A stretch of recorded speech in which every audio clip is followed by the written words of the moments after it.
Cara menentukan kabel atau cara menghidupkan dinamo spin mesin cuci. Pada dinamo spin ini sudah ada diagramnya. Ini adalah jenis dinamo spin motor dan menggunakan daya sebesar 60 watt dan ampere 0,75, dan dinamo ini memakai kapasitor yang ukuran 5 mikro, dan dinamo ini berputar ke kiri yang dilambangkan dengan CCW. Untuk cara menyambungkan kabelnya, di sini sudah ada warna kabelnya, red, green. Kemudian yang paling bawah adalah blue yang ada fuse-nya ini. Nah, di sini ada yang lambang sama dengan, ini artinya lambang kapasitor. Berarti kabel red sama kabel green ini disambungkan ke kapasitor.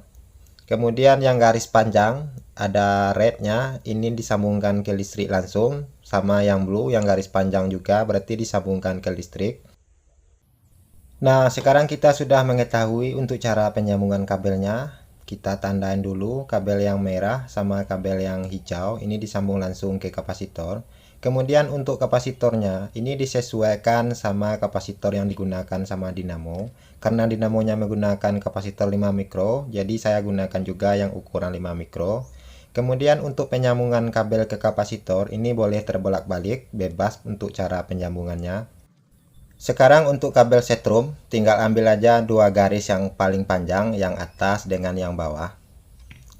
Ini satunya kabel warna biru. Kabel ini adalah kabel common yang tidak melalui kapasitor. Kemudian kabel merah yang melalui kapasitor ini dinamakan kabel running. Nah, sekarang tinggal dites saja.